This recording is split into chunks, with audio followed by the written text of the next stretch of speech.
చంద్రబాబు నాయుడు గారి ప్రభుత్వం మహిళా దినోత్సవం నాడు అంటే మార్చి 8న ఆంధ్రప్రదేశ్లో మహిళలకు ఒక వరం ఇస్తూ ఉంది అని, రెండు అద్భుతమైన పథకాలు ప్రవేశపెట్టబోతున్నారు అని కొన్ని పత్రికల్లో, కొన్ని టీవీ ఛానల్లో బ్రేకింగ్లు, బ్యానర్ హెడ్డింగ్లు కనిపించాయి.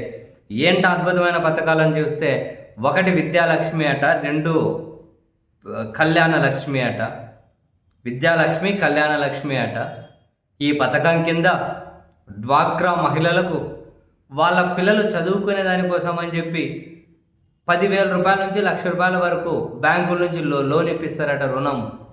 అండ్ వాళ్ళ పెళ్ళిళ్ళ కోసం సంబంధించి 10,000 రూపాయల నుంచి ₹1,00,000 వరకు బ్యాంకుల నుంచి రుణం ఇప్పిస్తారట.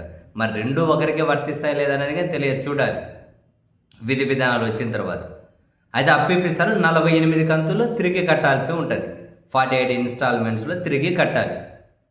బ్యాంకుల నుంచి అప్పిప్పించి తీసుకున్న అప్పు మీద ఎంతో కొంత వడ్డీను గడిపించి వాళ్ళు తిరిగి కట్టించాలి.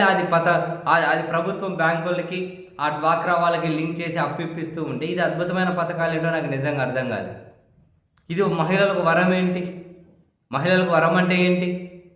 సూపర్ 6లో ఘనంగా ప్రకటించారు.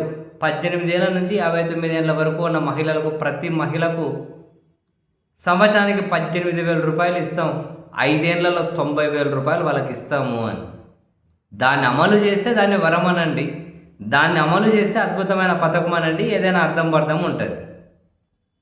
అప్పిప్పించి మళ్ళీ అది తిరిగి కట్టించేసి అద్భుతమైన పథకాలు మహిళల కోసం అంటే వాళ్ళను మోసం చేసినట్లు కాదా? మీరిచ్చిన సూపర్ 6లో ఏమైంది? నెలకు 15,000, సంవత్సరానికి 18,000, 5 ఏళ్లలో 90,000. అది కదా మీరు ప్రధానంగా ప్రచారం చేసింది, అది కదా మీరు ఇవ్వాలి. మరి దాన్ని పక్కన పెట్టేసి ఇదంతా ఏంటి? ఇదంతా అప్పిప్పించి ఘనంగా ప్రచారం ఏంటి?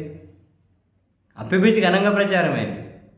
మీరేమైనా లక్షల మందికి మహిళలకు ఇళ్ల స్థలాలు ఇచ్చి వాళ్ళ పేరు మీద ఇల్లు కట్టించేసేమని ఇస్తూ ఉన్నారా? మహిళలకు ఆర్థికంగా మీరు ఇచ్చిన ప్రామిస్ నిలబెట్టుకోండి చాలు. ఫస్ట్ 5 ఏళ్లలో 90,000 ఇస్తామన్నారు, అది ఇవ్వండి. మరి అప్పుడు వరం అంటారు. అప్పిప్పించేసి గొప్పగా ప్రచారం చేస్తారు ఏంటండి బాబు?